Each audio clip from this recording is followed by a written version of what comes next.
Hey, welcome back. Settle in and get comfortable. If you are in bed right now, shift around until you find the position that feels best. Pull the blanket a little higher if you want. Let the weight of the pillow take the full weight of your head. Slow your breathing down deliberately, the way you might do at the beginning of a long drive through somewhere you have never been before, when the road ahead is open and the destination is far, and there is nothing to do but exist in the journey. There is nowhere you need to be right now. Nothing pressing. Nothing that could not wait until tomorrow or later or honestly probably forever, because the things we tell ourselves are urgent almost never are. Just this voice, just this room, just the story we are about to spend the next few hours inside together. Yeah, tonight we are going to talk about Rick Sanchez. Not a quick summary of what the show is about, not a highlight reel of the funniest moments. The whole thing, the entire arc, as completely as I can give it to you from the very first piece of it, before the portal gun and the lab coat, before the universe learned to be afraid of the old man with the blue hair, all the way through the most recent seasons to the place where his story currently sits. This is a story that took 12 years to tell and is still being told. It is ambitious and sometimes heartbreaking and occasionally funny, in the specific way that things are funny when they are very close to being not funny at all. It is the story of what loneliness looks like when it has extraordinary resources at its disposal, but what grief becomes when the person carrying it refuses to put it down. What love is capable of doing to a person who has decided, very firmly and with excellent reasoning, that love is something he is no longer interested in. And it is underneath all of the science fiction and the explosions and the interdimensional travel and the rat anatomy and the talking pickle, a very simple and very human story about a man who chose his family and paid an impossible price for that choice and spent the rest of his life trying to find his way back to something worth staying for. So close your eyes if you are ready. Let the day begin to dissolve the way smoke does in open air. Let your muscles soften. Let your breathing find its own low, even rhythm. And come with me, all the way to the beginning. Part 1. Who is this man? And why does he matter? Before we follow Rick Sanchez's story from its origins, it is worth taking a moment to understand why this particular character has generated the kind of conversation and investment that he has. He is, by the technical description of his world, a fictional animated figure. He burps between sentences. He carries a flask that appears to be bottomless.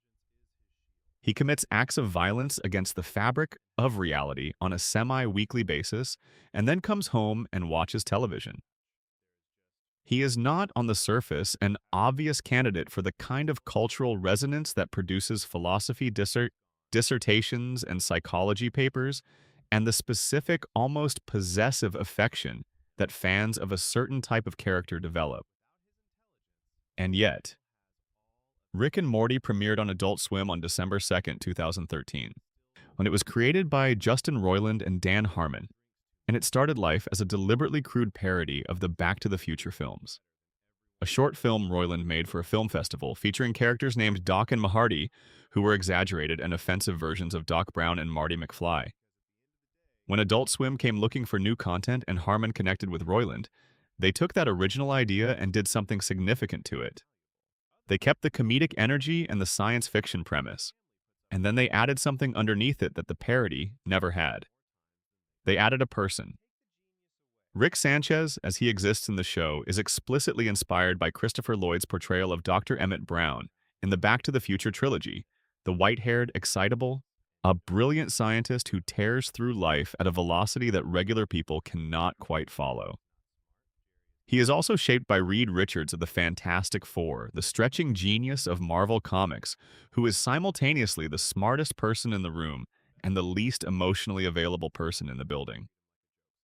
Both of those influences are visible in Rick, but what Dan Harmon specifically contributed to the character, drawing on his background in deeply character-driven comedy writing, was the architecture underneath the archetype. Rick is not just a genius. He is a genius who has been through something.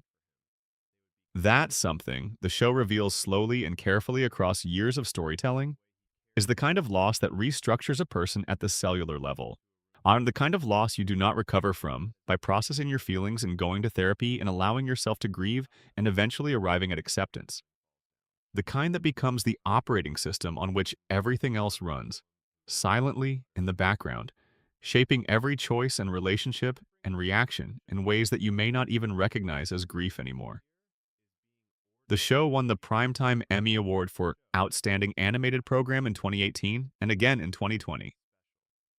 At its peak years, it was regularly described as the most watched comedy among adults between 18 and 24.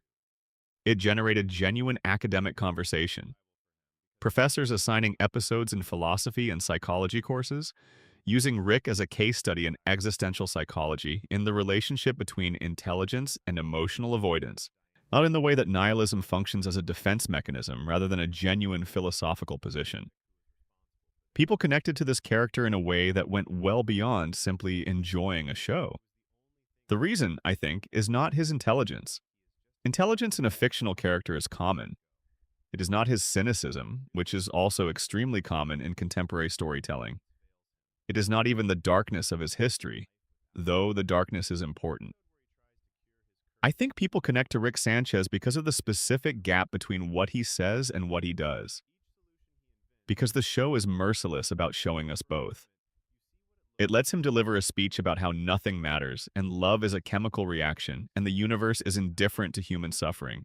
And then in the next beat, it shows him taking an action that only makes sense if everything he just said is wrong. He says one thing and lives another. He is, in the show's most careful observation, a man who genuinely believes he has given up on love, and who is simultaneously in the act of loving things at every moment he is on screen.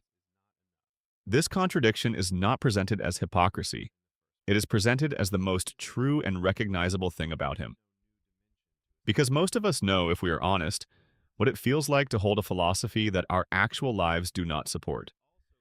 To believe intellectually in something that our behavior in the dark and quiet hours quietly argues against. Rick Sanchez is a man in that gap.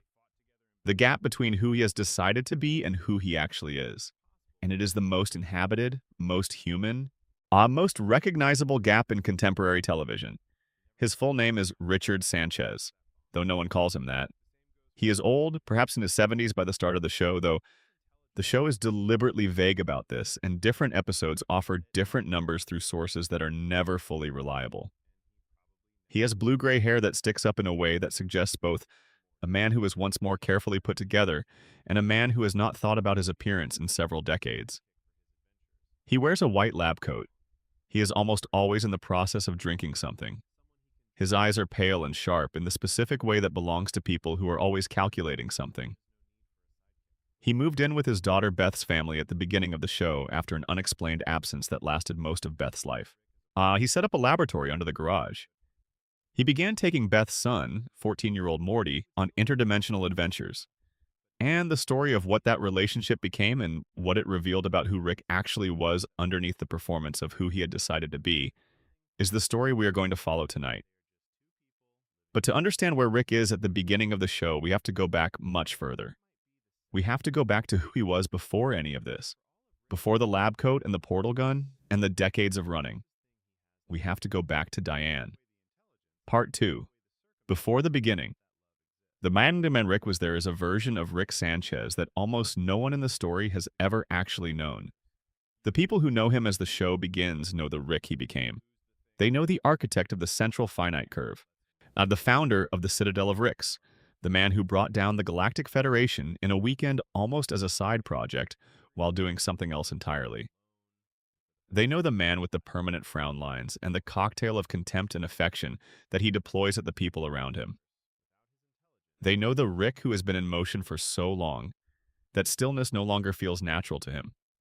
They do not know the other one.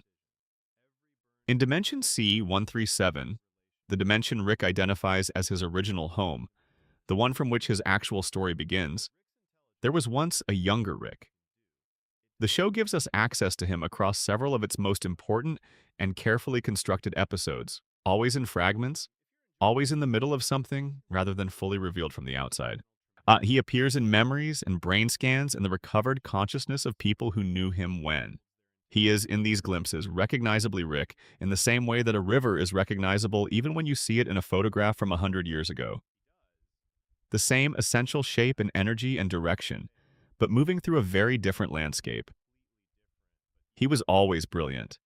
The intelligence that would one day make him the single most capable being in the known multiverse was present from the beginning, enormous and quiet, the way potential always is before it becomes kinetic. He understood things faster than the people around him could articulate them. He saw further ahead in problems.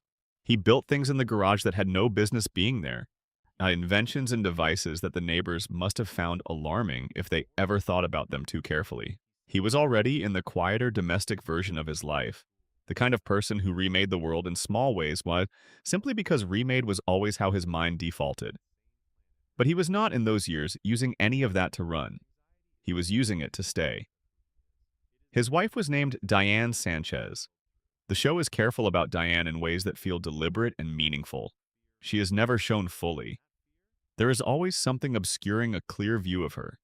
A camera angle, a memory haze, the particular softness of the edges that surrounds figures who are constructed from grief rather than from contemporary experience.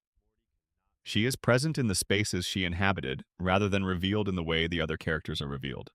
You see her from behind, or moving across a room, or in the act of speaking to someone just outside the frame. This is not an accident.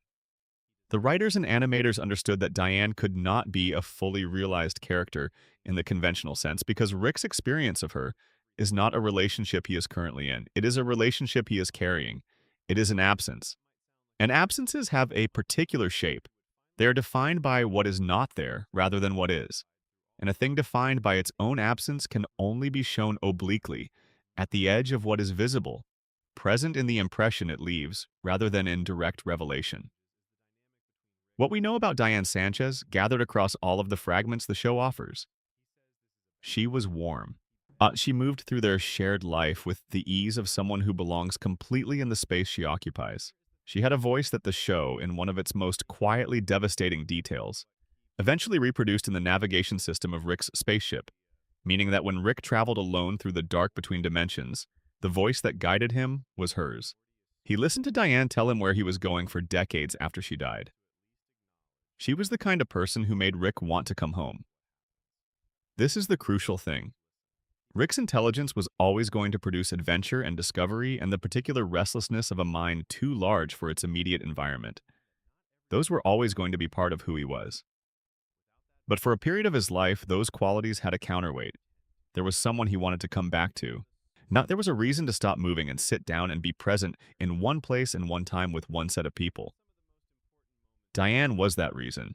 She did not diminish his intelligence or his restlessness. She gave it somewhere to come home from. They had a daughter together. Beth. Young Beth, seen in the show's memory fragments as a small child with her father's sharpness behind her eyes and her mother's warmth in how she moved, was the second reason. The show gives us evidence that Rick was a present father in those years, or as present as someone of his particular nature could be. He built extraordinary things for her, not the normal toys and games that other fathers might have provided, but inventions that reflected his mind. Objects and gadgets and tiny worlds that a child with an exceptional mind could lose herself in for hours. Things that said I thought about what you would find wonderful, and I made it exist. Those gifts were love in the only language that came naturally to him, not words. Words for Rick have always been something to deploy strategically, to deflect or to dazzle, not to disclose. But things he could make with his hands, offerings constructed from the enormous machinery of his mind, turned toward the specific person rather than the general infinite, those were honest. He had a garage. He had experiments running on the workbench. He had a life that, by the standards of what he was capable of and what he would later do with those capabilities, was modest and ordinary. But it was his. It was the life he had chosen, actively, in the full knowledge that he was choosing it over other things. The multiverse was out there. The show eventually establishes that Rick became aware, at some point in this period, that interdimensional travel was possible in theory. His own mind was probably within reach of figuring out how. The infinite was genuinely accessible to him, not as fantasy, but as an engineering problem waiting to be solved.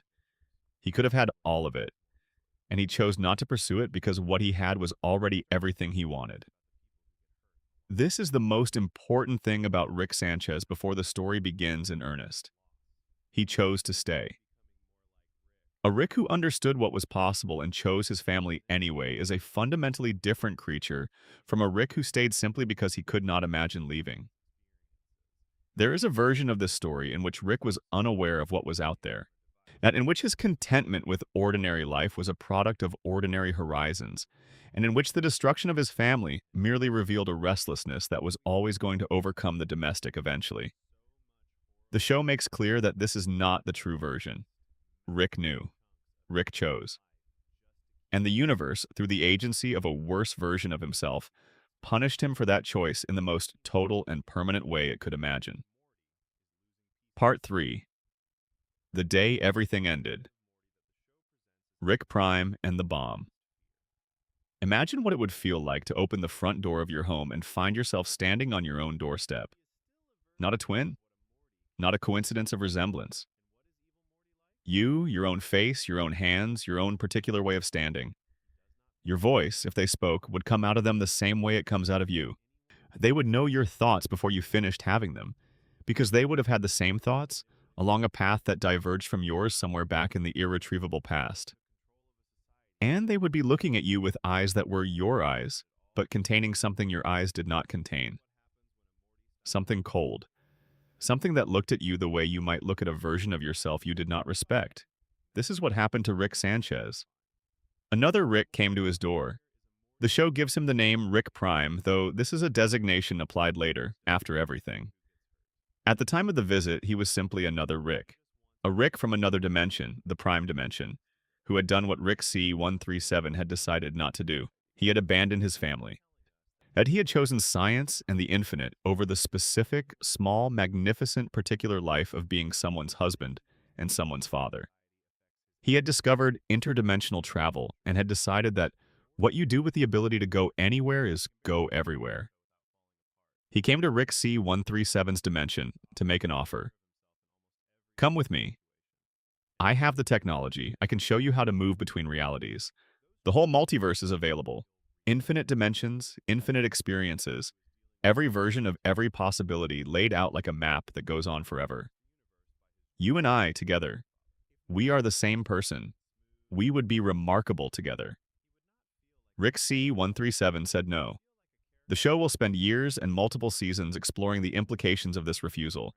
This single word said at a front door by a man who was holding a life he loved against the promise of everything. And what it eventually establishes is that the refusal was not from weakness or limited imagination. Rick C-137 understood precisely what Rick Prime was offering. He had the same mind. He could see exactly what interdimensional travel would mean, what it would open up, what it would make possible. He was not saying no because he could not picture it. He was saying no because he could see what saying yes would cost. Rick Prime received the refusal badly. The show does not definitively tell us what went through his mind in the moment of hearing it. But based on what we learn about his character across seasons 5, 6, and 7, the best reading of his reaction is that he experienced it as an insult. Not an ordinary insult, not the kind that merely stings and fades. The kind that challenges something foundational. Because if Rick C-137 was genuinely satisfied with ordinary life, genuinely choosing to stay when he could go, then Rick Prime's own choice to leave was not the inevitable product of what a Rick does when he understands what is possible. It was just one possible choice among others. And a man who has abandoned his family and built his entire identity around the idea that leaving was the only reasonable thing to do cannot comfortably inhabit a world in which another version of himself proves that staying was also reasonable. He left. He appeared to simply walk away from the confrontation, and Rick C-137 probably stood in his garage for a while afterward, processing the strangeness of what had just happened. An impossible afternoon.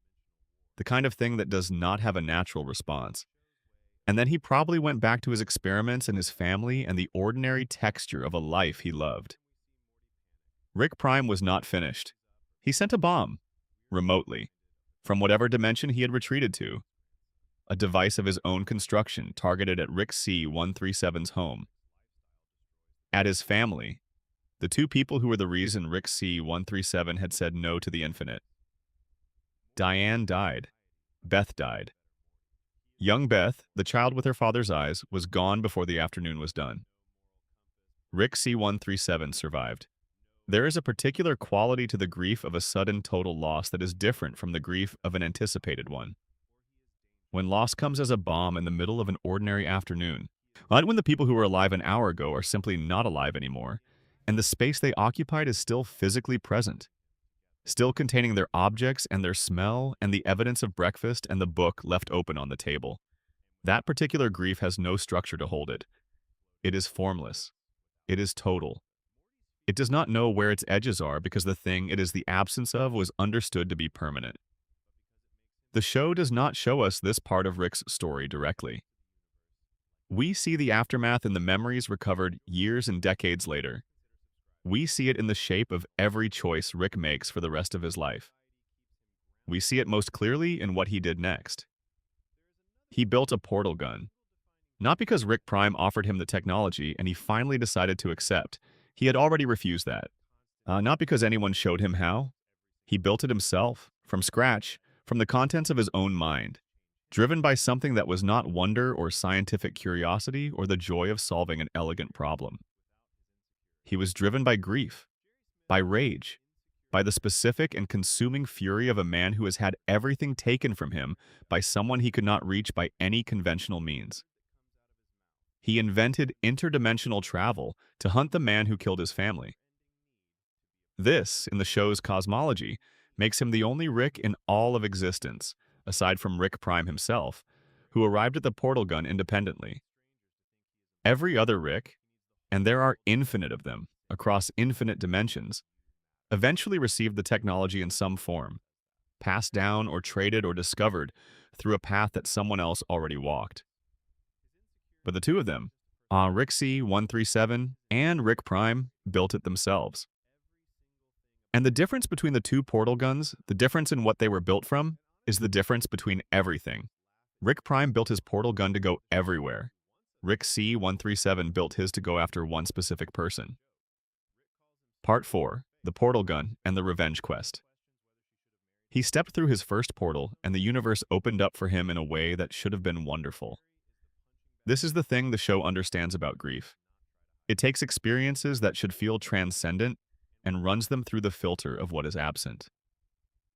Rick C137 had, in a single moment of invention, given himself the ability to go anywhere in any reality. The whole multiverse was suddenly as accessible to him as his own backyard. That he could find civilizations that had been developing for 10 billion years in dimensions adjacent to his own. He could visit the version of reality where the outcomes were different, where choices went other ways, where physics bent differently and life evolved into forms no living being in his home dimension had ever imagined. He used it to go looking for the man who killed Diane. He had constructed a method to identify Rick Prime specifically, something functioning like a genetic or neurological signature unique to that particular version of himself. The theory was sound. The execution was exhaustive. He would move from dimension to dimension, check each Rick he found against the signature, and keep going until he found the right one. The multiverse is very large. He did not find him. As this is the piece of Rick's story that is easy to summarize in a sentence and almost impossible to fully appreciate without sitting with it for a while. He spent years, not weeks, not months, years, moving through the multiverse dimension by dimension, looking for Rick Prime. Years during which he slept badly or not at all, drank constantly, maintained no fixed address, formed no lasting relationships, and watched the world through the portal gun's aperture like a man who has been living in airports for so long that he has forgotten what it feels like to go home. He was not the only Rick in the multiverse who had eventually figured out interdimensional travel. The technology was out there, spreading from Rick to Rick through various channels, and as more and more Ricks gained access to it, they began encountering each other, and many of them eventually organized, forming councils, alliances, mutual protection arrangements of various kinds. The Council of Ricks, which Rick and Morty's first season briefly introduces as a governing body for the Rick population of the multiverse, was one of these structures. Not the first, but eventually the most significant. Rick C137 did not join any of these groups. He was constitutionally incapable of it. He was also, in these years, doing something that made him enemies across the multiverse, killing other Ricks. This is the darkest chapter of his story in the period before the show begins. Not the saddest, not the most tragic, but the darkest, in the sense of what it reveals about what grief can do to even a person with the most extraordinary mind alive. He could not find Rick Prime. He had developed a method to identify him, not to distinguish that particular genetic signature from all the others. But the multiverse was impossibly large, and Rick Prime was somewhere in it, and every version of Rick that was not Rick Prime was still, in some way, a version of the person who made the choice that led to Diane's death. So he hunted them, for years, for decades, potentially. He moved through the multiverse like a force of nature with a personal grudge, and the other Ricks began to understand that he was coming. They organized. They attempted to mount coordinated responses, because any single Rick cannot match Rick C-137 in a direct confrontation. His portal gun, his own invention, built on rage and grief rather than on the gift of borrowed technology, gives him capabilities that even the other Ricks cannot fully anticipate or counter. He knows how it works from the inside. He built it. There is a detail the show slips in with beautiful, quiet precision. Rick C-137 is the only Rick, aside from Rick Prime, who actually invented interdimensional travel himself. Every other Rick in the multiverse received the technology, eventually, passed along through various channels, inherited from someone else's breakthrough. But Rick C-137 arrived at it independently, driven by grief rather than curiosity. And that makes his portal gun different. Not just in the practical sense, but in some deeper way that has to do with what it was built from. Every other Rick built his portal gun because someone showed him how. Rick C-137 built his because someone killed his wife. He firebombs a meeting of Ricks. The show eventually gives us this detail, almost casually, and as part of the montage of Rick's past that gets assembled across several seasons. A gathering of his alternate selves, attempting to coordinate against him, and Rick flying overhead and dropping incendiaries on the assembly. Not because they were Rick Prime, because they were in the way. He was also drinking heavily through all of it. The show makes this clear both in the flashback sequences and in the character as we know him by the time the series begins, where the drinking is not a new habit but a very old one, deeply integrated into the rhythm of his days. Alcohol for Rick is not recreational. It is medicinal in the specific way that self-medication is medicinal. It does not cure anything, but it successfully manages the temperature of the pain down to a level that is survivable. He was depressed, not in the casual contemporary sense of the word that people use when they mean they are tired or sad or having a bad week. The kind of depression that settles into the bones and changes the color of every experience. The kind that makes the whole multiverse feel like it is happening on the other side of glass. He could go anywhere. He could do anything. He was, by any measure, the most capable and free individual in the universe, and he experienced that freedom as something close to being buried alive. He had a purpose. He had the hunt. The hunt was keeping him moving. But the hunt, as years became more years and the dimensions blurred together, was starting to reveal its own uselessness. He might never find Rick Prime. The multiverse was not running out of places to look. Rick Prime, who understood how Ricks thought because he was presumably not making it easy to be found. And Rick C-137, who had built the chase into the architecture of his entire existence, was beginning to live in the particular horror of a man who suspects that the thing driving him forward might never be achievable. He needed something else to hold him here. Something that was not the hunt. He found it, almost accidentally, at a music festival. Part 5. Bird Person, Squanchy, and the Years of the Rebellion. The show reveals this with a kind of warmth that makes you want to smile before you fully understand what you are smiling at. Rick Sanchez, in his mid-30s, at some indeterminate point during the long, exhausting years of the revenge quest, ends up at a music festival. He is there dealing drugs. This is not the inspiring part. This is just Rick keeping himself in motion, giving his hands something to do and his mind a different set of problems to solve. He is at a festival, conducting a transaction, and he encounters a tall figure at the edge of the crowd. The figure has something avian about him, long-limbed, and still in the particular way of someone for whom stillness is a choice rather than a default. Eyes that take in the environment with a calm that is not detachment, but something more like acceptance. the look of someone who has decided that the world is approximately the way it is, and that raging against that fact costs more than it produces. His name is Bird Person, and within that first meeting, Rick recognizes something in him that he has not encountered in anyone since Diane. Someone worth knowing. What follows is, across the years, one of the most important friendships either of them will ever have.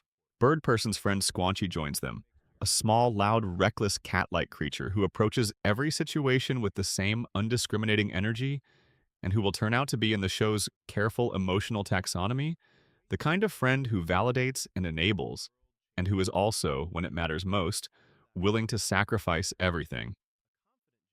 They form a band called the Flesh Curtains, because Rick is exactly the kind of person who would name his band something like that.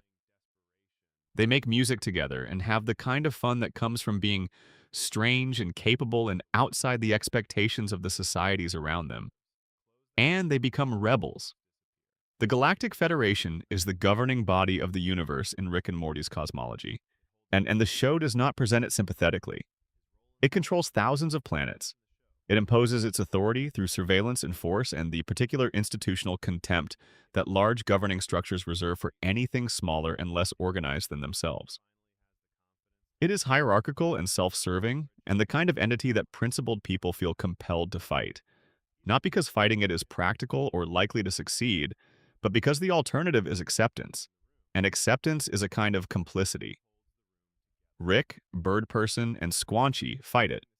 They join the rebellion, and they commit what the Federation's records would classify as atrocities, though the show makes clear enough that these are acts of resistance against something genuinely oppressive rather than random violence. They hit supply lines, that they liberate occupied planets. They find the places where the Federation's control is weakest, and they apply pressure there. And they survive, the three of them, through years of this because of Rick's inventions and Bird Person's steadiness and Squanchy's absolute refusal to do anything other than exactly what the moment demands with everything he has. There is a battle called the Battle of Blood Ridge. The show references it across multiple episodes without ever showing it fully, which gives it the quality of a legendary event, something whose scale and significance is established more by its effects on the people who survived it than by any direct depiction. It was a decisive victory for the rebels. Rick and Bird Person were central to it. And when the fighting slowed and the immediate crisis of the Federation was somewhat addressed, there was a moment of relative peace. In that moment, Rick turned to his best friend and made the offer he had been building up to. Come with me. You and me, traveling the multiverse together. There is the whole infinite to explore. Adventures beyond anything we have done in the war. I have the portal gun. I have the access. I want someone I trust beside me. I want it to be you. He did not say this exactly. Rick does not say things like this directly, but the show reconstructs the conversation from memory, and the shape of it is clear. Rick was asking Bird Person to be his companion the way someone asks for something they need desperately and are terrified of needing. In the indirect and almost deniable way of someone who has been alone long enough, that direct asking feels dangerous. Bird Person asked him a question in response. Now, if nothing matters, then why should he do this? And Rick, in a moment that the show will spend several seasons unpacking, said, "You matter. To me." Bird Person said no. He had his own principles and his own reasons.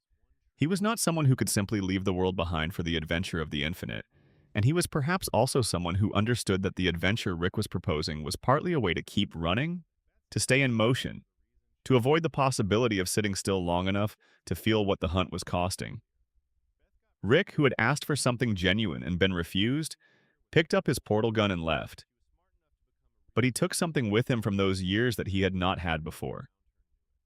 He took the knowledge, the lived and embodied knowledge rather than the abstract intellectual knowledge, that he was capable of genuine friendship, that he could matter to people who were not family, who were not obligated by blood or circumstance, but who had chosen him.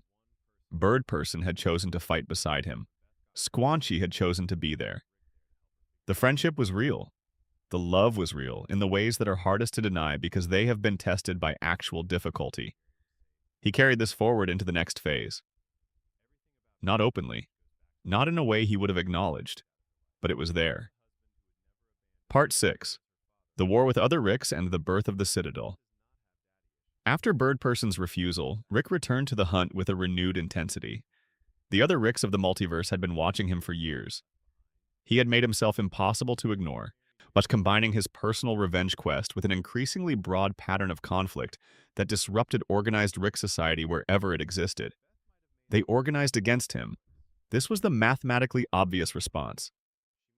The mathematics of attrition should have been decisive. They were not decisive. Rick C-137 fought them with the creativity and ferocity of someone whose portal gun was self-invented, whose relationship to interdimensional travel was more intimate and more fundamental than theirs. He knew how it worked from the inside in a way that borrowed technology could never teach. He could improvise with it. He could use it in ways that had not been thought of because he had built the concepts from scratch rather than receiving them. He won. The other Ricks surrendered. They came to the table and negotiated. And what came out of those negotiations was the Citadel of Ricks. The Citadel is, in the show's cosmology, one of the most ambitious and troubling things that Rick Sanchez ever built. It is an entire civilization. A city constructed across dimensional space populated by Ricks from thousands of different dimensions, along with the Mortys who were recruited into the Citadel's systems. It has its own government and its own economy and its own social structure and its own schools. It is a fully functioning society of geniuses, organized around the shared belief that Ricks are special and that Ricks deserve their own civilization reflecting that specialness. Rick C-137 oversaw its construction and then wanted nothing further to do with it, which is one of the most consistent and revealing things about him. He cannot be part of a group.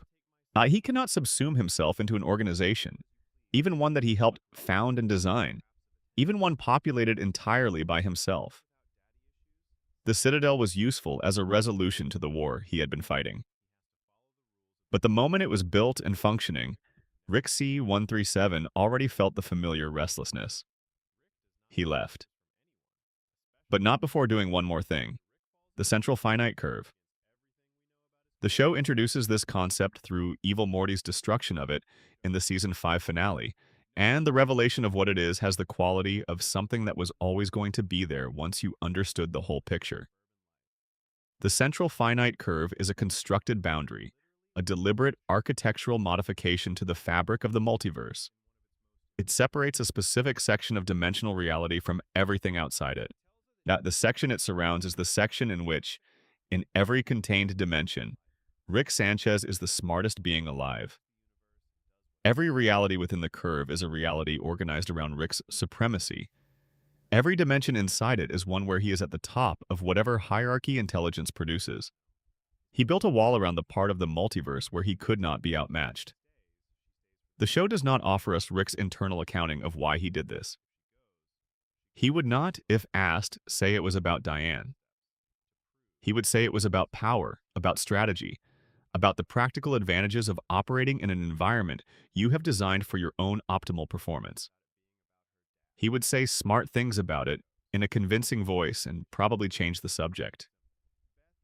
But the logic underneath the stated reasons is visible if you follow the thread. But Rick lost Diane because something in the universe targeted him from outside the realm of what he could counter. Something that operated with the confidence of someone who knew they could not be outmatched. The central finite curve is, in the deepest reading of the decision, Rick's attempt to ensure that nothing could ever be in that position again. By controlling the entire territory in which he operated, by guaranteeing that within his corner of the multiverse there was nothing smarter or more capable than him, he was trying to build a universe in which what happened to Diane could not happen. It was not a monument to arrogance. It was a monument to grief. The most elaborate protective structure imaginable, built around a wound. He did not feel protected. He felt exactly as alone as he had felt in the garage in C-137 on the night after the bomb, when the silence of the house was the kind of silence that belongs to rooms that used to have people in them and do not anymore. The Citadel was busy and populated and full of people who looked exactly like him, and he was more alone in it than he had been anywhere except that house. So he left. He took his portal gun and his grief and his Diane-voiced navigation AI, and he traveled to the one place he had not yet tried. He went to wait for Rick Prime. He went to the Prime Dimension. Part 7. Coming Home. The Smith family and what they became. The Prime Dimension is the original home of Rick Prime, the dimension he came from before he invented the portal gun and left. The dimension where his version of Beth Smith had grown up without a father. Abandoned at a young age by a man who found the universe more compelling than the people in it. Rick C-137 arrived here with a specific and simple plan. He would live among this dimension's family. He would wait. Rick Prime would eventually return to his original home. Everyone eventually went home at some level, even if only to survey what they had left. And when Rick Prime came back, Rick C-137 would be there. What he did not fully calculate was what the waiting would do to him. This version of Beth Smith had been shaped by abandonment, the way a tree is shaped by wind. Growing around the absence, finding the forms that filled the space her father had vacated. She was brilliant in ways that had never been given full room to develop. But she was emotionally complicated in the specific manner of someone who spent her formative years asking why she was not enough to make someone stay. She had married young to a man named Jerry Smith, who was kind and limited and consistently present in all the ways her father was not, and she had children, a daughter named Summer and a son named Morty. Rick showed up at her door and moved into her garage. He told himself this was strategy. He told himself he was maintaining a position, keeping himself embedded in the dimension he was waiting in, using the family's presence as natural cover. He told himself it was tactical. It was also something else, though it took him much longer to admit it. This Beth was not his Beth. His Beth had died when she was a child, in the same bomb that killed Diane.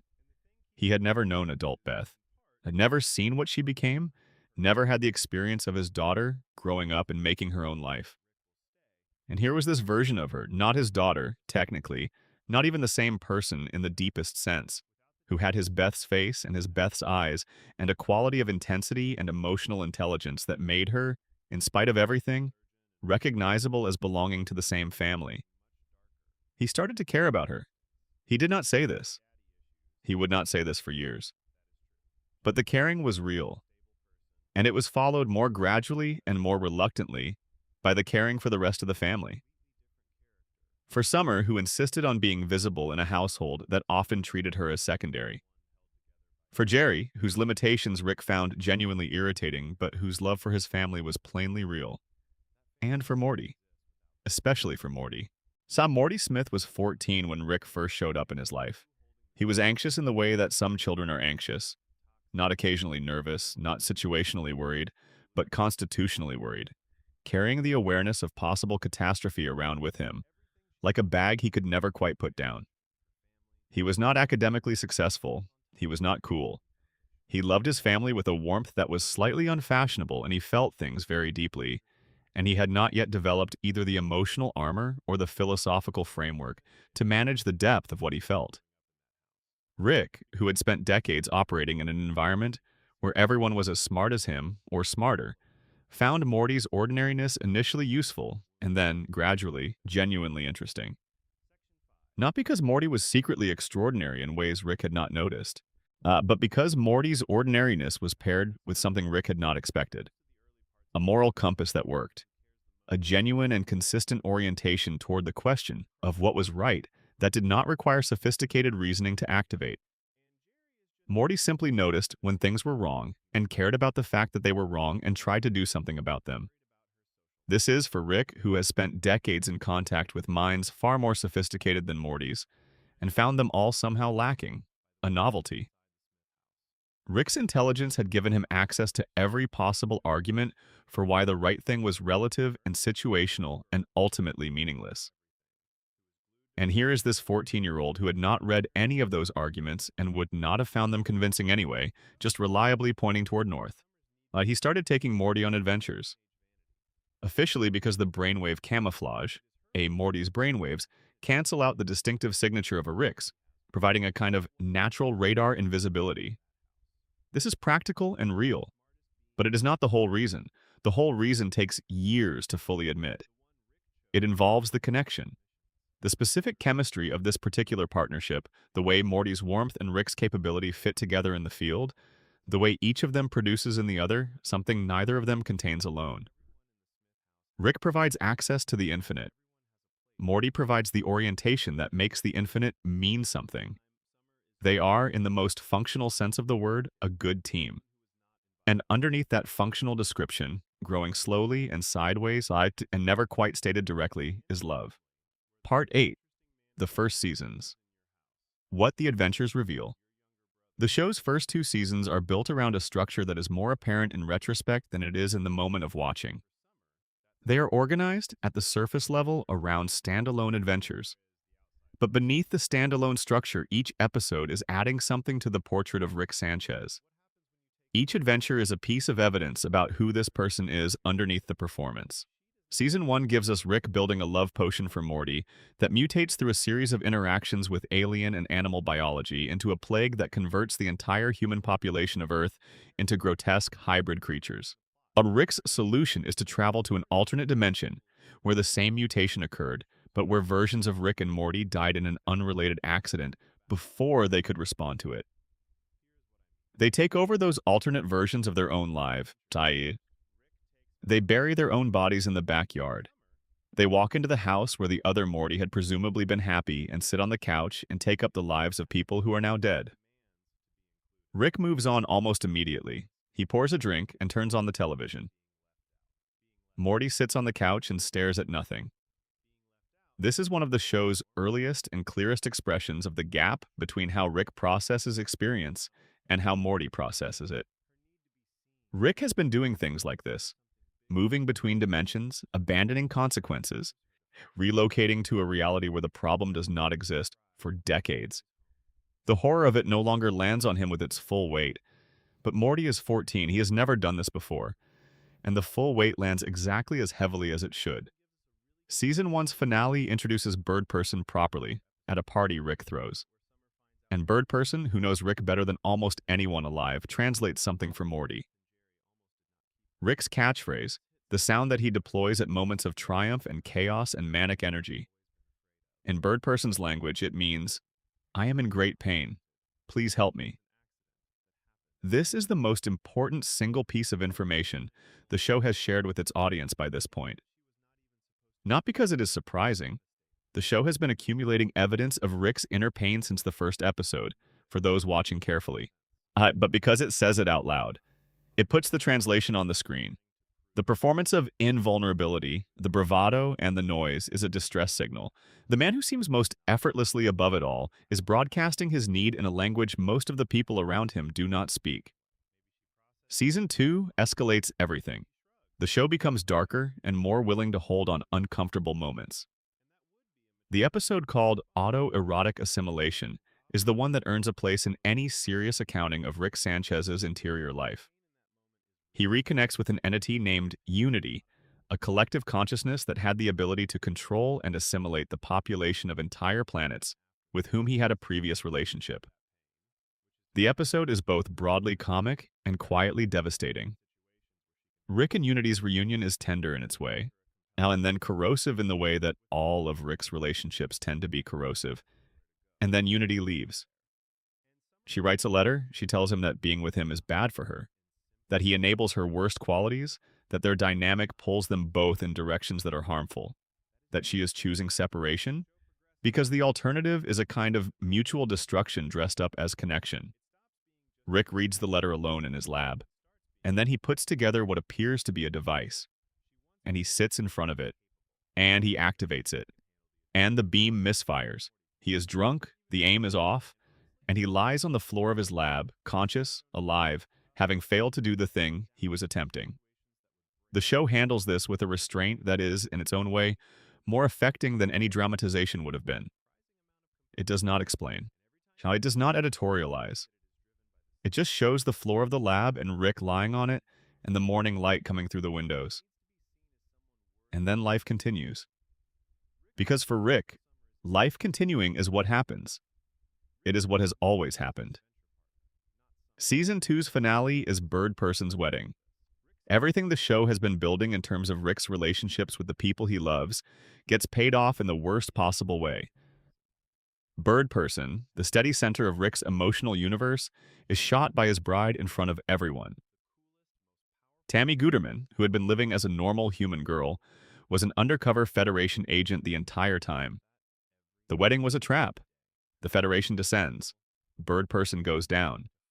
Squanchy transforms into something terrifyingly powerful to buy everyone time and disappears into the fight. Now, Rick eventually turns himself into the Federation. The show frames this as a sacrifice, and it is partly that. But the sacrifice also says something about where Rick is emotionally in this moment. His best friend was just betrayed and shot. The people he has been tentatively allowing to matter to him are in danger, and he is willing to go to prison for it. The man who says nothing matters. The man who has spent decades performing indifference to everything. He turns himself into a galactic prison system because his friend was shot at his wedding. Season 3 opens with Rick escaping from prison in one of the most inventive and elaborate sequences the show ever constructed.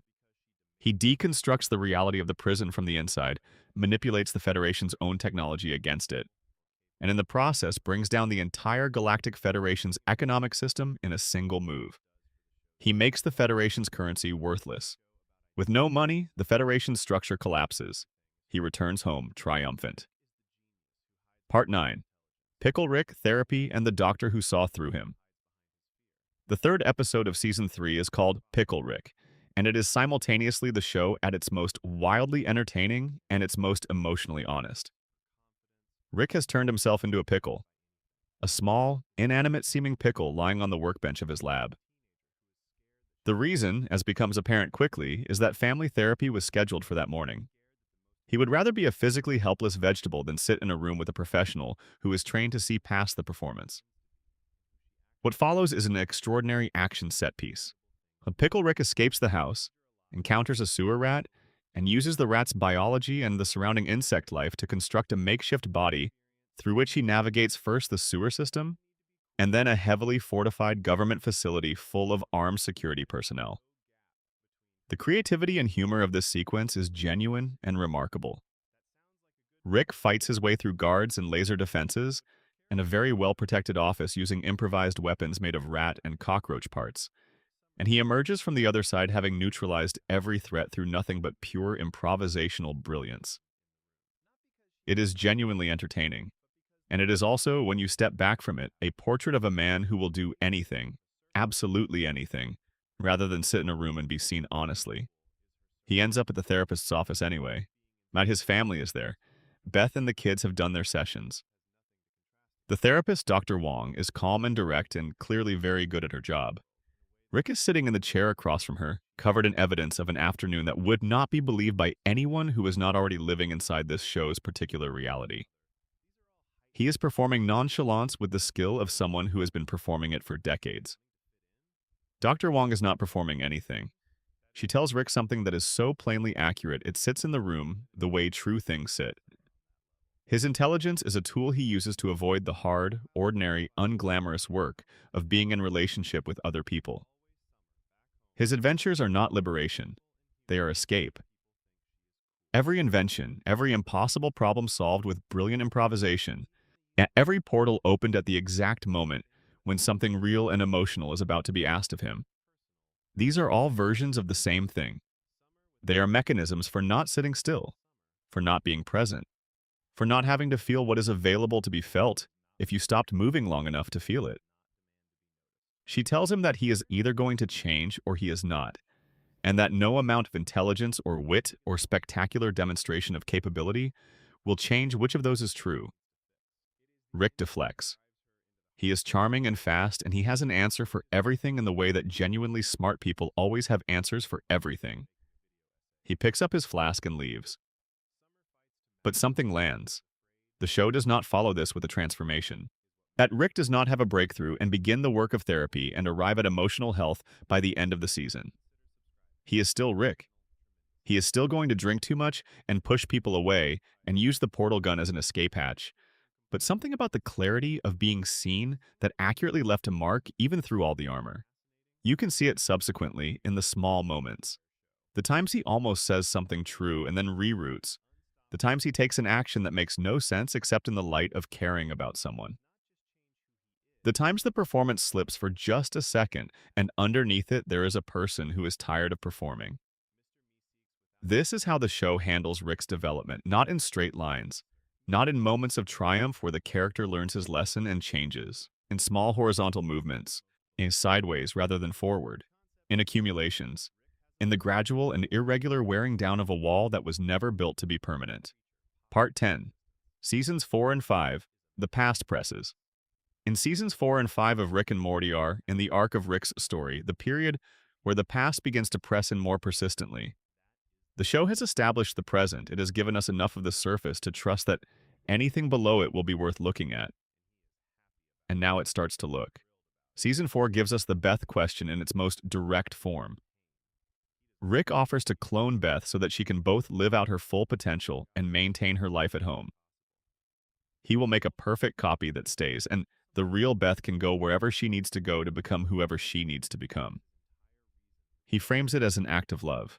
But the way he handles the implementation reveals everything. When the moment comes to decide which Beth is the clone and which is the real one, Rick turns away. He designs the system to mix the two copies so that not even he will know which is which. He makes the question unanswerable deliberately. He cannot choose. He cannot select one of his daughters for the adventure and sentence the other to the domestic. He loves her too much to answer that question honestly even to himself. This is Rick loving someone in the specific, crooked way the show has been documenting since the first episode. Not gracefully or straightforwardly, in the way of someone for whom love has always been complicated by the terror of losing what he loves. Season 5 brings back Mr. Nimbus, an old rival and friend, yet who confirms casually something the show has been circling for years. Diane was real. Rick's grief is real. What happened in Dimension C-137 was not a story Rick told himself or a fiction layered over some more banal truth. She was real, she is gone, and Rick has been carrying her absence for most of his life. The episode, Rick-ternal Friendshine of the Spotless Mort, dives into Bird Person's recovering mind and gives us perhaps the most expansive and emotionally rich look at young Rick the show has ever offered. We see him at the music festival, we see the band and the rebellion in Blood Ridge, we see the offer to travel together and Bird Person's refusal. And we see, in the memory of young Rick that exists in Bird Person's consciousness, the person Rick was before the full weight of everything had settled into him. Bright and fast and full of a hunger that has not yet been channeled entirely into revenge.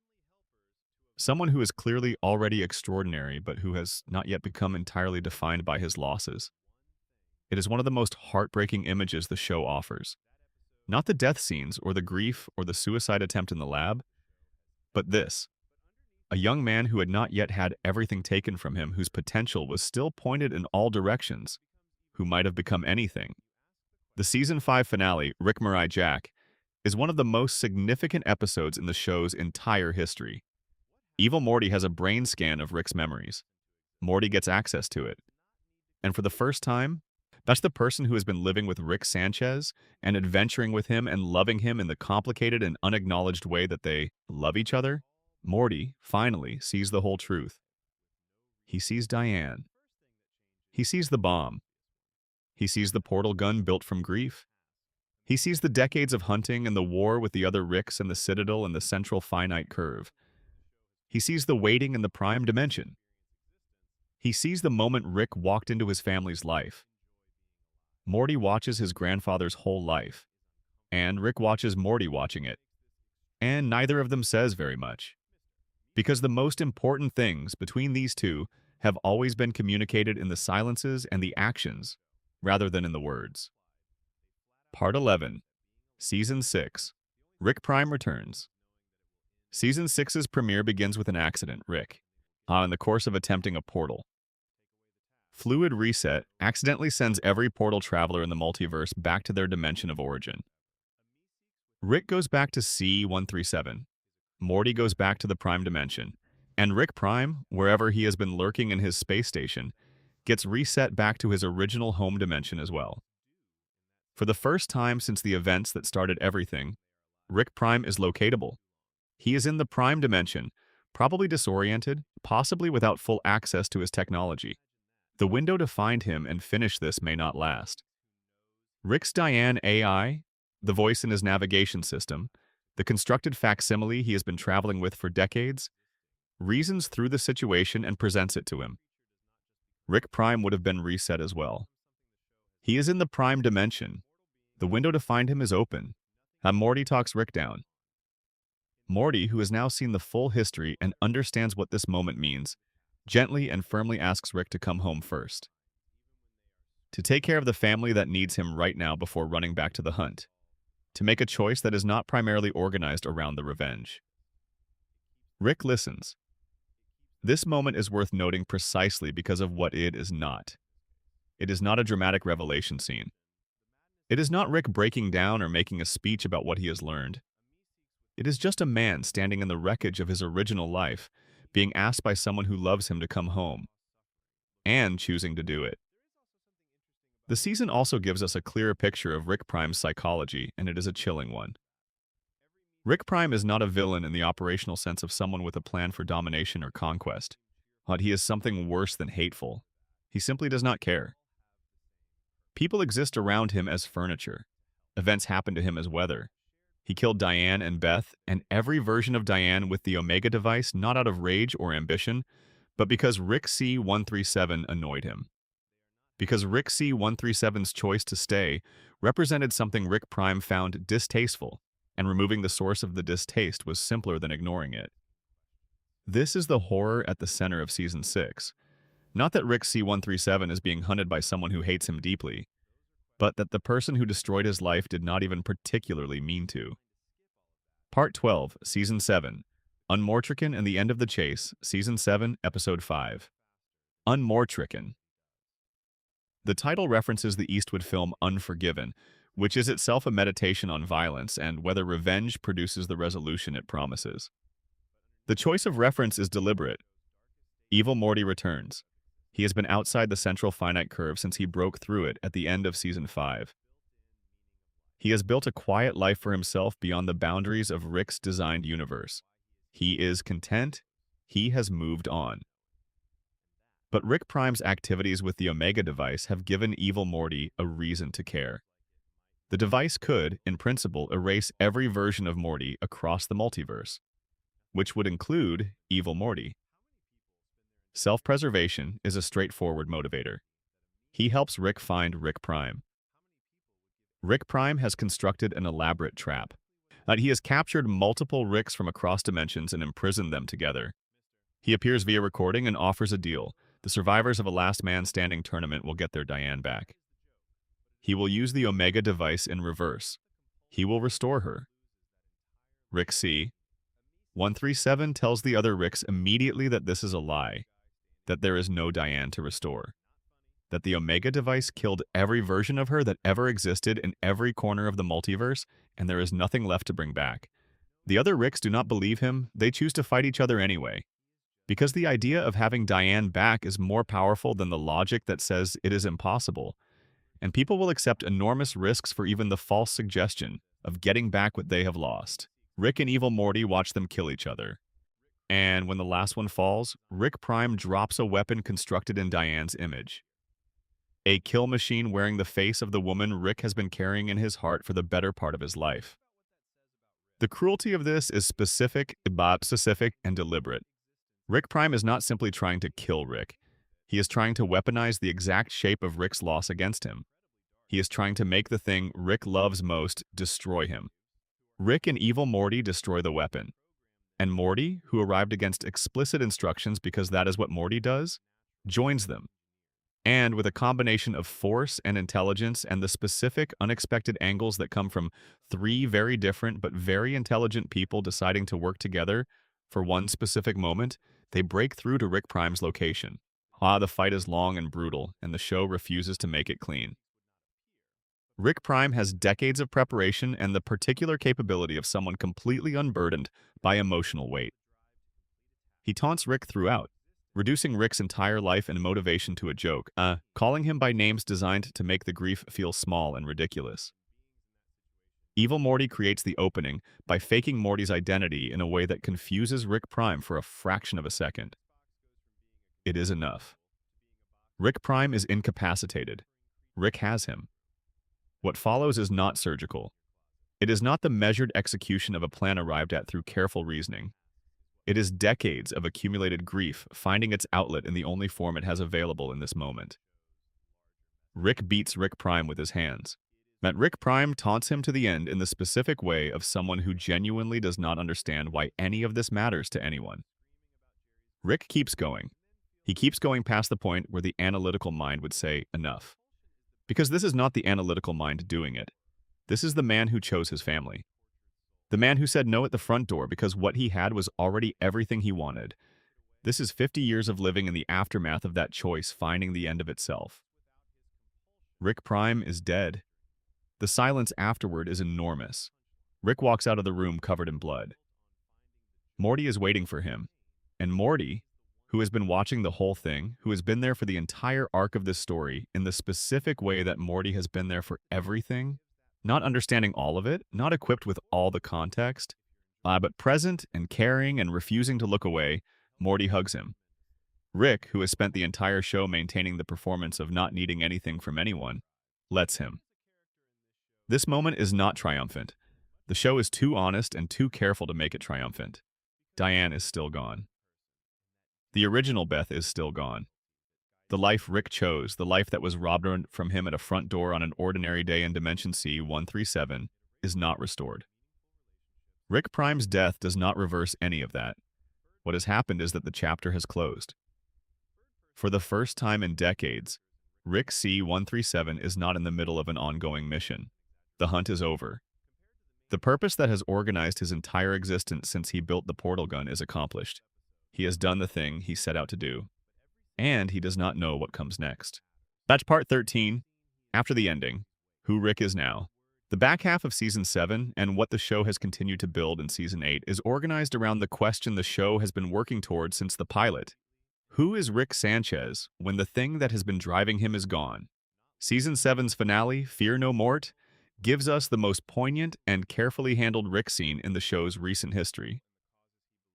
Rick and Morty encounter a place called the Fear Hole, a psychic space that generates simulations of its visitors' deepest fears and allows them to confront those fears in controlled conditions. Inside this space, during the events of the episode, Rick encounters a version of Diane. She is constructed from his memories. The Fear Hole does not bring back the dead, it builds facsimiles from what you carry inside you.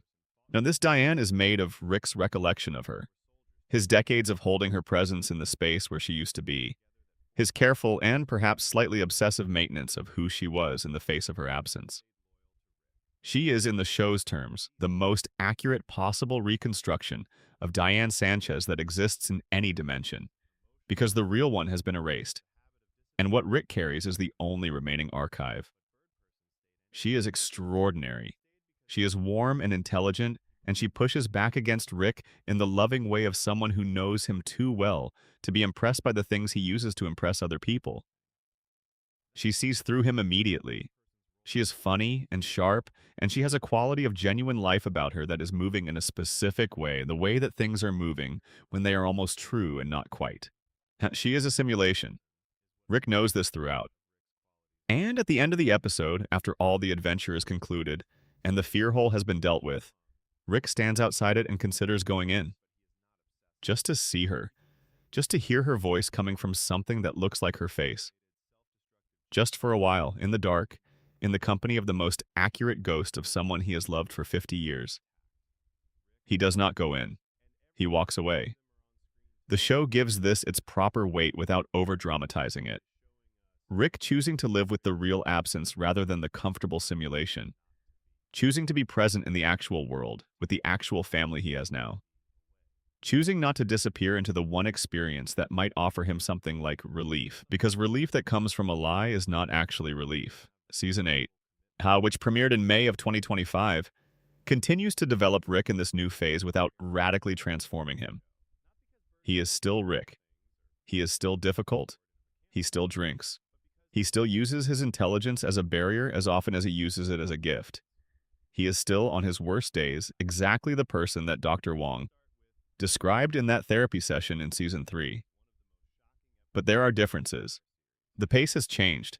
The relentless forward motion that characterized the decades of the hunt has slowed slightly.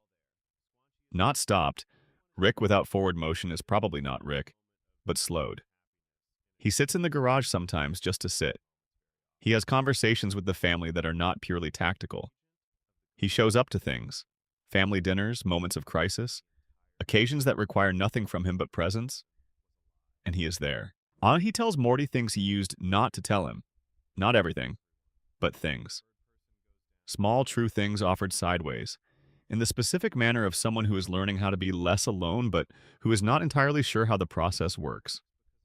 Season 8 also has to operate in a multiverse that is larger and less controlled than it used to be. The central finite curve, which evil Morty broke through at the end of Season 5, remains open. There are dimensions out there that Rick could stumble into where he is not the smartest thing in the room, where the rules he designed for himself do not fully apply, where he has to navigate uncertainty of a kind he spent decades engineering away. He has to be willing to live in a universe that is bigger than his ability to control it. He is working on it. Part 14. What Rick Sanchez actually is here. Near the end of the story, it is worth pausing in the quiet and asking the question that the show has been turning over since the very first moment of the very first episode. What is Rick Sanchez, really? The show has offered many answers across the years it has been running. He is the smartest being in the universe, or at least in the portion of it he designed to guarantee that fact. He is a man who performs nihilism without being able to achieve it, who says nothing matters, and then acts as if everything matters in the specific ways that count. He is an addict to alcohol and to motion and to the particular feeling of being the most capable person in any given disaster. He is a father and a grandfather and a friend, in the imperfect and costly and genuine way that those relationships work when they survive the kind of person Rick is. And he is also, and this is the thing the show returns to most consistently and most lovingly, someone who chose his family before he had the portal gun, before he knew what he was giving up. When he stood at the door of his home in Dimension C-137 and heard an offer from a version of himself who was already living the unlimited life, he looked at what he had. Diane at the kitchen table, Beth playing in some room down the hall, the ordinary, specific, precious texture of a life he had built with people he loved. And he said no. He said no. And the universe punished him for it in the most total way it could imagine. And he spent the next 50 years becoming the most extraordinary and the most damaged person imaginable as a response. He built the portal gun to chase revenge and accidentally built himself a prison of capability. Because once you can go anywhere, it is very difficult to be anywhere in particular. He built the Citadel and the central finite curve and a voice in a dashboard that spoke in Diane's frequencies, and he moved through the multiverse for decades carrying all of it. The grief and the rage and the love that was too large to put down. And then he found a family that was not technically his, in a dimension that was not technically his, and he started staying. He stayed because of Morty, because of Beth, because of the specific and improbable miracle of finding people who made him want to come home from the infinite, which was the same miracle he had lost and had spent 50 years believing was unrepeatable. It was not unrepeatable.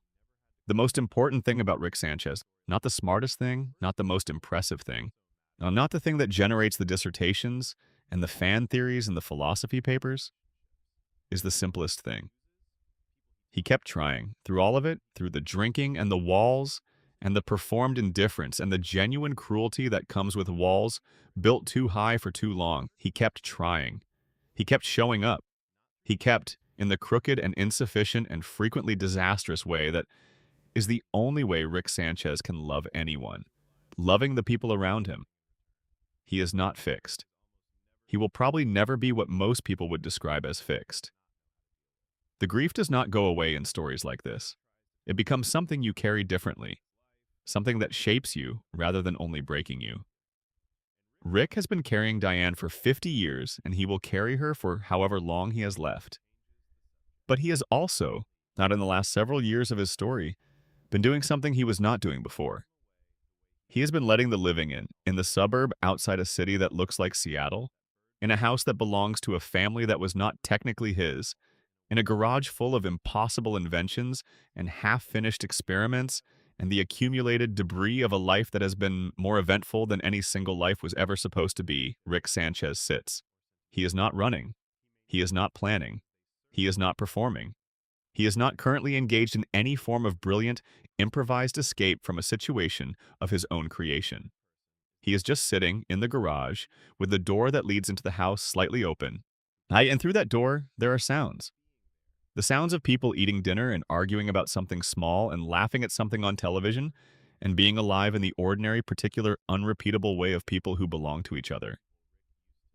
He could go anywhere. He stays. Not because he cannot leave, not because the portal gun is broken or the dimensions are unavailable or the universe has finally found a way to hold him in place, but because this is where he wants to be.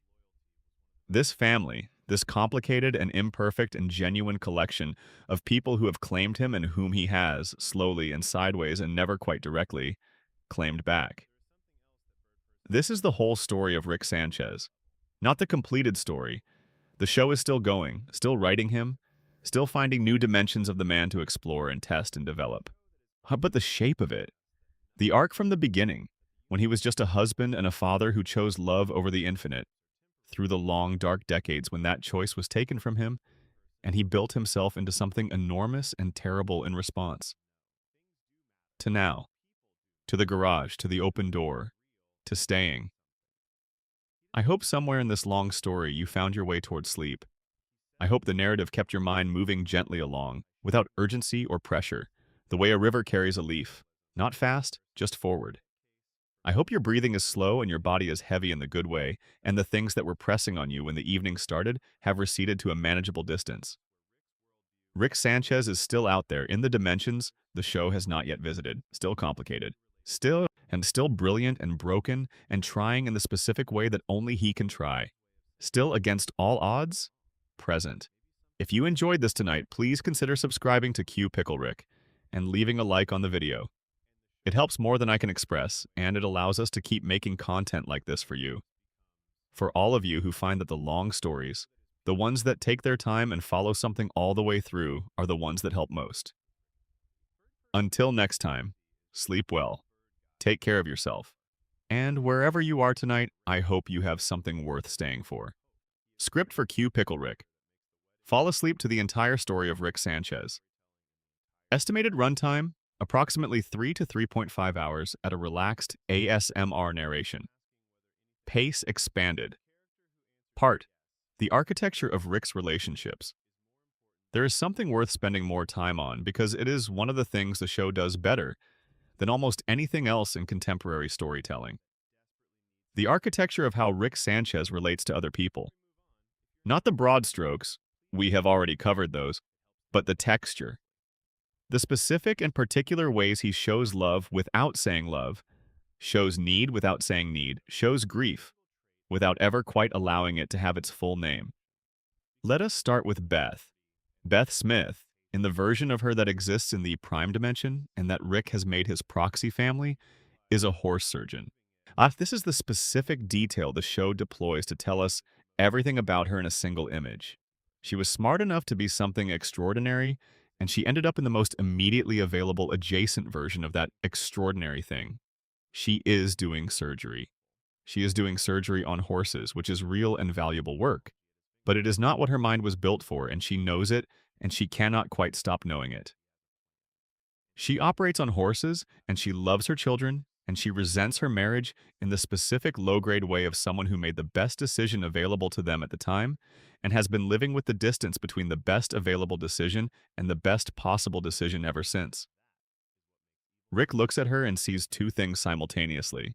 He sees his Beth, the daughter he lost, the child who never got to grow up, the small person who was taken from the world by a bomb in an afternoon.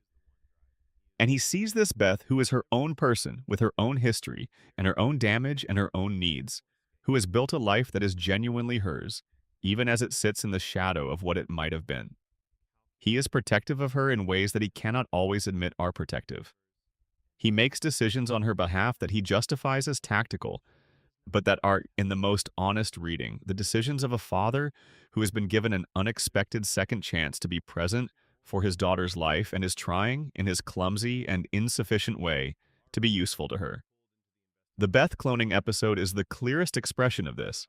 When Rick offers Beth the choice, stay and keep the life she has, or go and become the person her potential deserves, he is not offering her freedom in the abstract.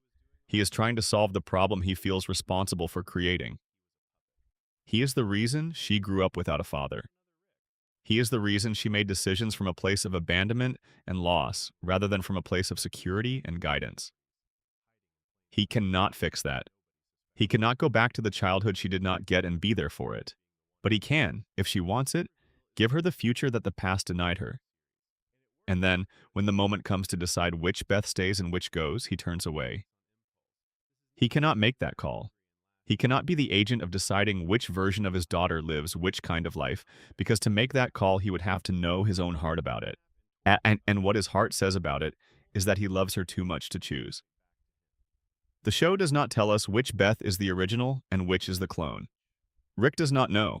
The show may never resolve it. And that irresolution is the point.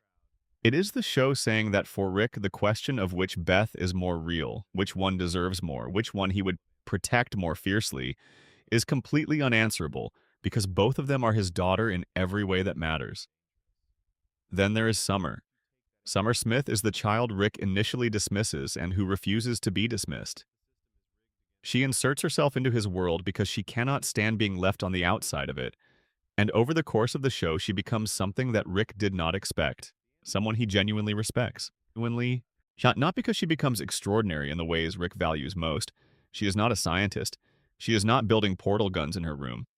But because she demonstrates, repeatedly and under real pressure, that she is tough and adaptable and capable of making good decisions when everything around her is on fire. Rick's relationship with Summer is one of the show's quieter pleasures. The moments where he treats her as someone whose capability he actually values, rather than as an accessory to the family unit he is grudgingly embedded in. The episodes where she is his adventure partner, rather than Morty. The way his respect for her, once it arrives, is genuine in the specific way of Rick's genuine things. Not announced, not made into a speech, just present in how he behaves. And then Jerry Smith is, in Rick's emotional vocabulary, a complicated figure. Rick mocks Jerry. He has been mocking Jerry since the moment they met. He calls him stupid and useless and treats him with a contempt that is consistent across almost every interaction they share. The show makes clear that a large portion of this contempt is genuine. Rick has extremely high standards for intellectual capability, and Jerry does not come close to meeting them. But there is something else in it, too. Jerry represents, for Rick, the version of life he was supposed to have. Not because Jerry has Rick's life, but because Jerry has the kind of ordinary domestic life that Rick had before the bomb, and that Rick had before he became what he became. Jerry goes to work and comes home and watches television and loves his wife in a simple, uncomplicated way. Jerry does not understand the multiverse. Jerry cannot build things. Jerry has never stared into the void of infinite possibility and found it staring back. Jerry is happy. Not always. Not perfectly. Jerry has his own anxieties and insecurities, and his marriage is complicated and his relationship with his children is not without difficulty. But Jerry, at his baseline, is not carrying the kind of weight that Rick is carrying. He has not had everything taken from him. He has not spent 50 years in motion trying to outrun his own grief. He wakes up in the morning, and the day is just a day, not a continuation of a mission, not a performance of indifference to things he actually desperately cares about. Rick finds this both contemptible and, in the deepest place he will never look at directly, enviable. The contempt toward Jerry is, in part, not the specific contempt that comes from looking at someone who has what you lost and no longer deserve. Jerry has a family. Jerry has a wife who loves him even when she is uncertain about why. Jerry has the ordinary texture of a life that means something to the people in it. And Rick, who chose all of that once and had it taken from him and has been building elaborate structures to protect himself from ever wanting it again, has to share a house with a man who simply has it without effort or complication. The show, over 8 seasons, has gradually softened this dynamic without dissolving it. Rick and Jerry are not friends. They are probably never going to be friends. But there are moments, increasingly, where something complicated passes between them that is not quite contempt and not quite warmth, and has something to do with the fact that Rick, however grudgingly, has made this man's family his own. Expanded part. The multiverse as metaphor. One of the things that distinguishes Rick and Morty from the many other science fiction properties that use multiverse concepts is what the show actually does with the infinite. In most stories, the multiverse is a plot device, a way to generate conflict and novelty, to bring in alternate versions of characters, to raise stakes through the suggestion of a larger reality. The infinite is decorative. In Rick and Morty, the infinite is the central existential problem. Rick has access to every possible version of every possible event. He can go to dimensions where his choices went differently. He can visit realities where Diane lived, though the Omega device eventually makes even that impossible. He can find versions of himself that are happier, more functional, less damaged. He can see, in other words, not just what he lost, but what the loss prevented. He can measure the distance between what he has and what he might have had. Most people who experience loss have to imagine that distance. They have to wonder about the paths not taken, the versions of events that might have unfolded differently. They construct the counterfactual in their mind and then they let it go, partly because they have to, and partly because the act of construction requires imagination, and imagination can be managed. Rick does not have to imagine. He can simply open a portal and look. This is, in some ways, at the most specifically cruel dimension of his situation. He is not simply a man who lost his wife and daughter. He is a man who lost his wife and daughter and then spent decades in environments where other versions of his wife and daughter continued to exist in other dimensions, where the specific combination of events that produced his particular loss was not present, where the life he was supposed to have played out in adjacent reality. He was looking for Rick Prime through a multiverse that was full of the evidence of what the loss had cost. The show does not hammer on this. It presents it as part of the landscape, part of what the multiverse means for Rick specifically. But it is there in the texture of every adventure, in the specific detachment Rick maintains toward the dimensions he moves through. He does not settle. He does not look around at any particular reality and think, yes, this is a place worth staying. Not because the places he finds are inadequate, but because the habit of movement has become the only posture that does not feel like sitting with the evidence of what he will never get back. His relationship with the infinite is at its core a relationship with grief. The portal gun is not a tool of exploration for Rick, the way it might be for a more straightforwardly adventurous mind. It is a tool of avoidance. The next dimension is always slightly more bearable than this one, because in the next dimension the feelings have not yet caught up with him. Until Morty. Morty is, in the show's emotional logic, the thing that finally gives Rick a reason to care about the particular dimension he is in. Not because Morty is irreplaceable in the technical sense. The show eventually establishes that Morty Prime, the Morty of the Prime dimension, is the specific Morty Rick has bonded with, but the nature of that bond is not about genetics or destiny or any special quality of this specific Morty over other Mortys. It is about this one. It is about the fact that they chose each other in the specific dimension-dependent way that all choices in a multiverse are ultimately choices. Rick, who can go anywhere, decided to be somewhere with this Morty. And Morty, who could probably have found a different version of Rick to adventure with, decided to be somewhere with this Rick. And the relationship that formed from that mutual decision is, in the show's moral universe, how as real and as permanent and as worth protecting as any bond in fiction has ever been. This is what the multiverse, in the end, is actually about in Rick and Morty. Not the infinite possibilities, but the choice made within the infinite to value the particular. To take one specific dimension, one specific family, one specific improbable connection, and decide that this one matters, that this one is worth staying for. Rick has spent decades learning how to make that decision. He is, by season 8, actually making it. Expanded part, the philosophy of the catchphrase and what it means to be in pain. It is worth sitting with the catchphrase for a while, not because it is the most important thing about Rick Sanchez, but because it is the most economical expression of the most important thing. Wooba-looba-dub-dub. The show introduces it as pure noise, a nonsense sound that Rick deploys at moments of triumph or chaos or manic energy. It fits the character as he appears to be in the early episodes.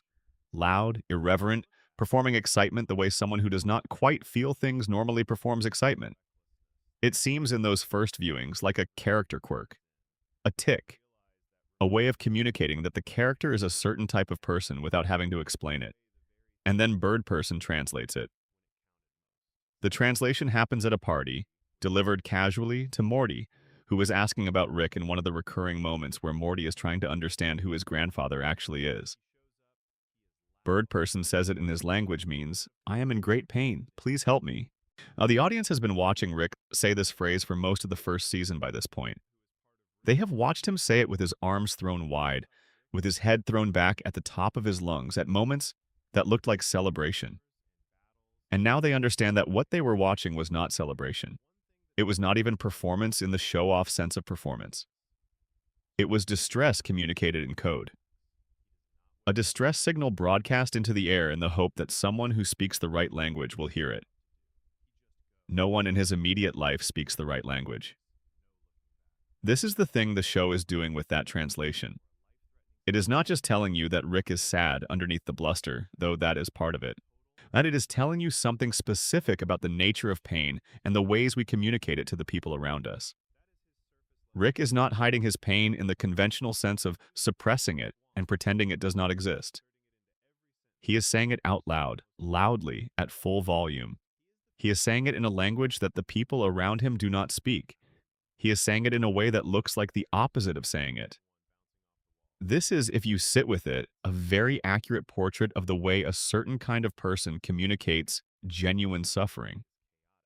Not through tears or direct disclosure, not through the vocabulary of emotional candor that therapy has made more available to people who are inclined toward therapy, but through oblique channels, through jokes that are the exact shape of the wound they are protecting, through bravado that contains, us if you know how to read it, a precise map of all the places that hurt.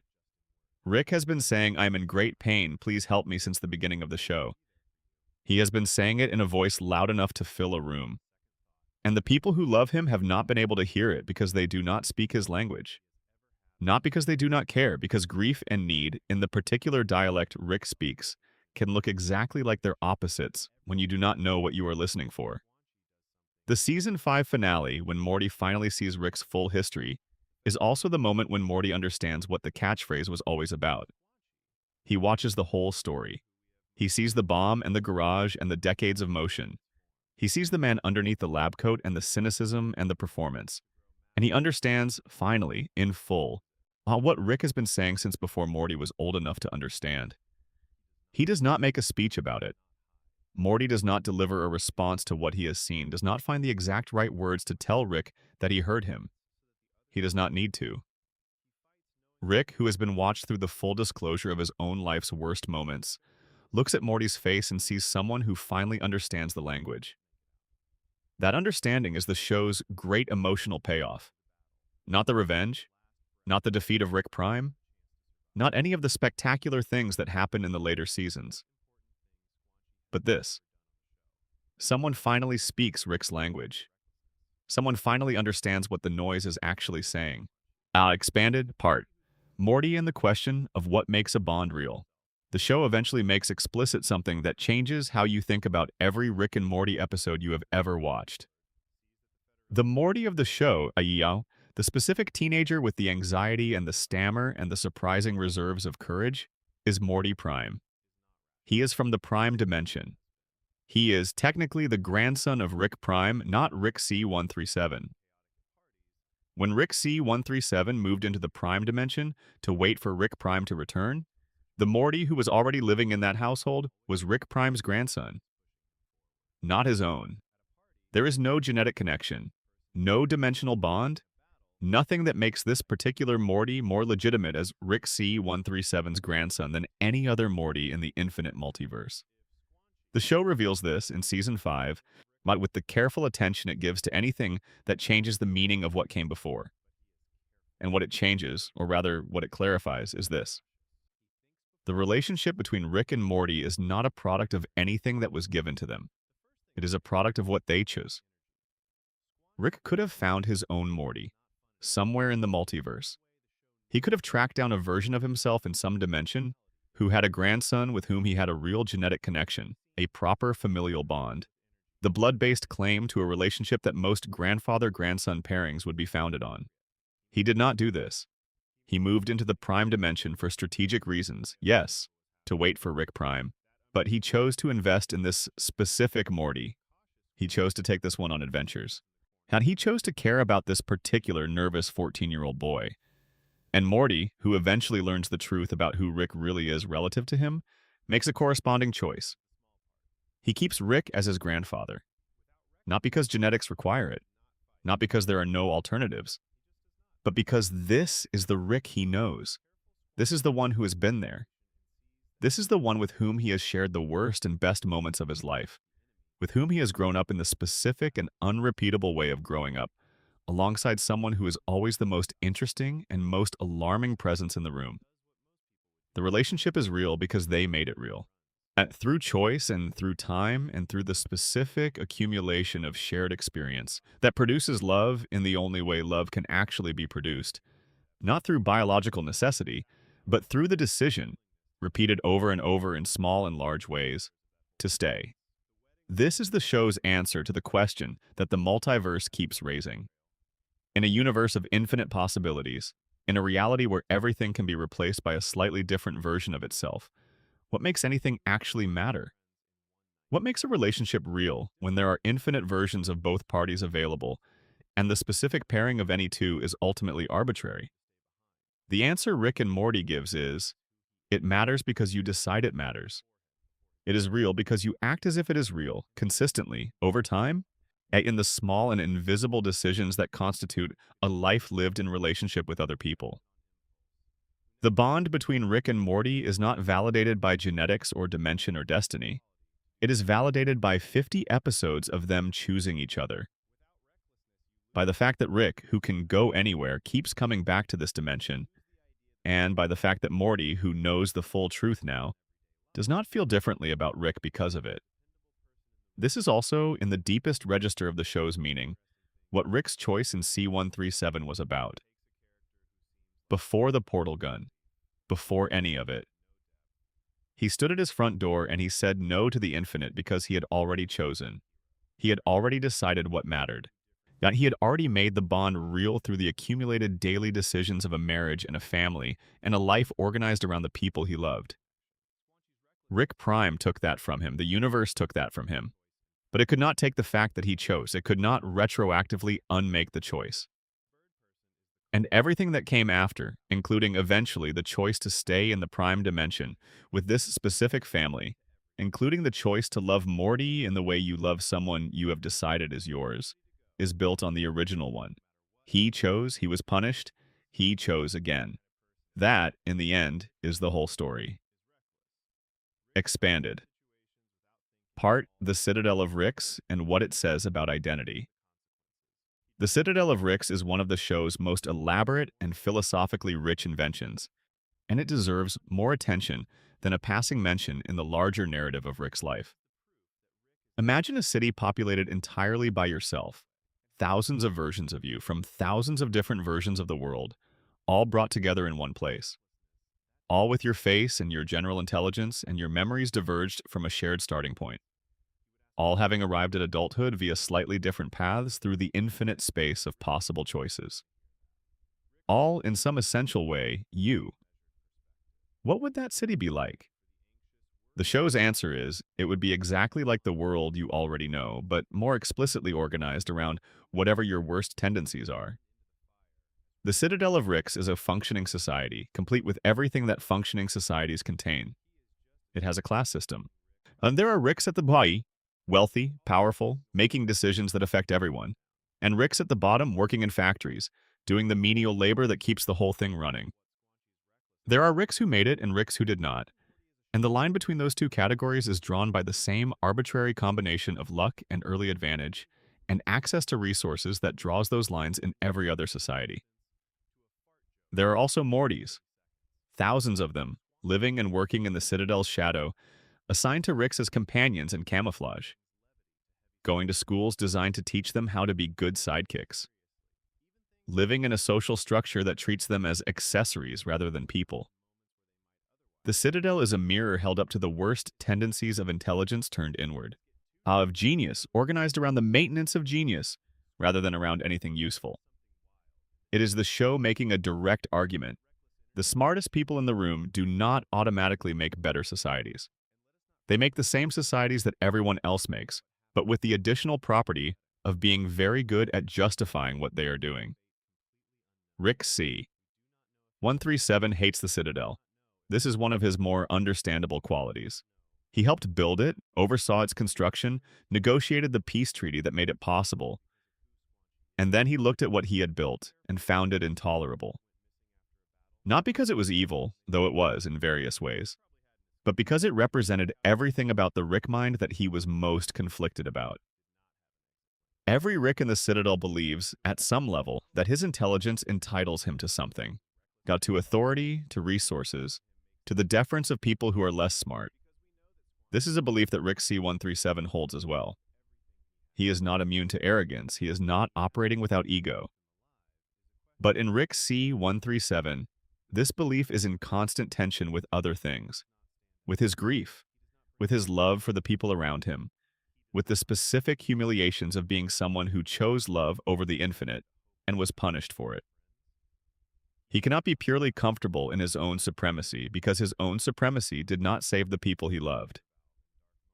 The Citadel Ricks have no such tension. Their intelligence is uncontested and unmodified by loss of the scale Rick C-137 has experienced. Their supremacy is comfortable because it has never been genuinely challenged by anything that mattered. Rick finds this contemptible. Then, in watching the Citadel eventually be destroyed from within by the ambition of a single Morty. A Morty who figured out exactly how the system was organized against him and dismantled it from the inside with the patience and cold intelligence that the Ricks never expected from a sidekick, is both the show's most satisfying political statement and one of Rick's more complicated personal experiences. He helped build the cage. He watched someone smarter than he expected tear it down. And whatever he feels about that, watching the system he built collapse under the weight of its own assumptions is more complicated than either triumph or defeat. Expanded. Part: Rick and the universe's indifference. The show Rick and Morty has been consistently described as nihilistic. Critics and fans and academic analyses have all, at various points, identified nihilism as the central philosophical orientation of the show. The idea that life has no inherent meaning, that the universe is indifferent, that the scale of the infinite renders any individual action or experience statistically irrelevant. Rick Sanchez is usually identified as the nihilist at the show's center.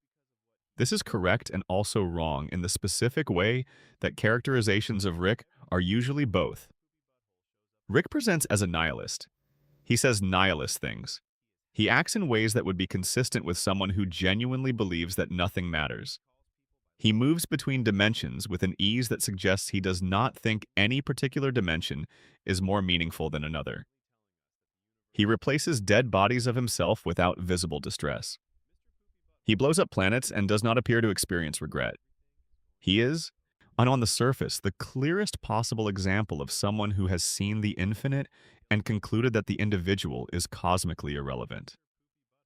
But what the show has been insisting, with increasing directness since the moment Bird Person translated the catchphrase, is that Rick is a terrible nihilist. A truly committed nihilist would not feel the crushing loneliness and pain that defines Rick's character. A true nihilist would not spend 50 years hunting the man who killed his wife. A true nihilist would not make a Diane AI for his spaceship navigation because he cannot stand the silence. A true nihilist would not love Morty. Rick's nihilism is armor. It is the same kind of armor as all of the other armor. The cynicism, the contempt, the performed indifference, the manic energy that looks like carelessness. It is a philosophy he adopted because it provided the best available cover for the specific wound he was protecting. If nothing matters, then the thing that was taken from him did not matter either. If everything is replaceable, then the loss of Diane and Beth and the life in C-137 is not a loss in any permanent or meaningful sense. If the universe is indifferent, then there is no one to be angry at, no one responsible, no one who needs to be made to answer for what happened. Except Rick Prime. Rick's revenge quest, which is the least nihilistic thing in the show's entire history, is the clearest possible evidence that he does not actually believe his own philosophy. A nihilist does not spend 50 years hunting the person who killed his wife. A nihilist shrugs. A nihilist opens a portal to a dimension where the wife never died and replaces the experience. A nihilist finds comfort in the infinity of available alternatives. Rick cannot do any of these things because his wife is not replaceable to him. His daughter is not replaceable to him.